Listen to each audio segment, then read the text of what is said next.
threatened to go on an indefinite hunger strike if their demands were not met. Several ex-servicemen from Goa protested against the discrimination meted out to them in OROP 2. They called for removal of disparities under OROP 2. They pointed to three anomalies in the recent pay commission and said now the booty of the budget allocation of OROP was going to the officers who form only 3% of the force. You must understand the very basic of one rank, one pension. Why it is required? Reason being, when the service personnel retire, they are always facing the financial crunch to cope up with their day-to-day requirements. Thinking that the very good concepts came into being that prevailed, and they decided to give. We are very much thankful to this present government, Honorable Prime Minister Saab, to implement this one rank, one pension. But there are disparities which is not being equal at all the times. The first OROP was given, people were very happy. But when this second thing came, we have been deprived of our dues. Reason being, there are three anomalies in the last three CPCs, that is pay commissions, central pay commissions.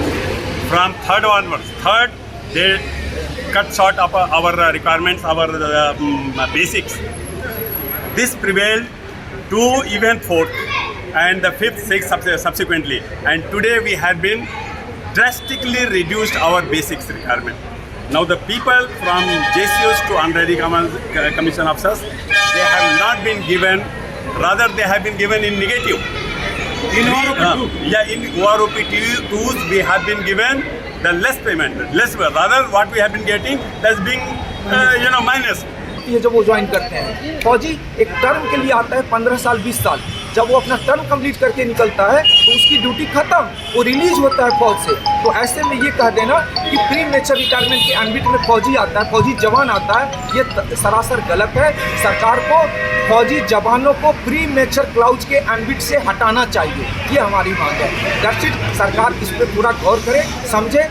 फौजी जवान 97% है एक serviceman संख्या का, और हम सब मोदी जी के साथ हैं, मोदी जी के नीतियों का समर्थन करते हैं, मोदी जी के साथ डट के खड़े हैं। ज़रूरत है कि वो हमारी बातों को सुने, क्योंकि हमारे और सरकार के बीच में हमारे रिटायर्ड फौजी अधिकारी एक दीवार बन के खड़ी हो गए हैं, हमारी बात पहुंचने ही नहीं देते, जिससे हमारे साथ नाइंसाफ़ी हो रही है, हमारे साथ विषमता अपनाई जा रही है, अत्याचार हो रहा है।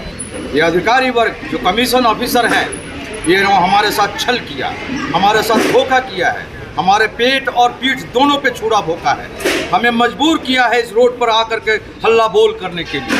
हम अपनी आवाज़ को सरकार तक पहुंचाना चाहते हैं, ये बीच में दीवार बनकर खड़े हो जाते हैं।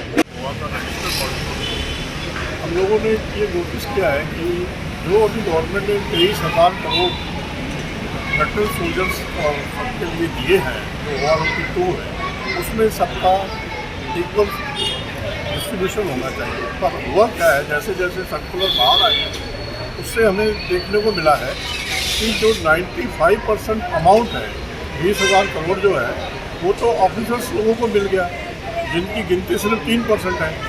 तो हमारी रिक्वेस्ट गवर्नमेंट से, गवर्नमेंट ऑफ इंडिया से, मिनिस्ट्री ऑफ डिफेंस से एक ही रिक्वेस्ट है कि ये जो डिसीजन हो गया है, जो सर्कुलर बन गए हैं, आप उनके ऊपर फिर से सोचिए और इक्वल आप सबको दीजिए।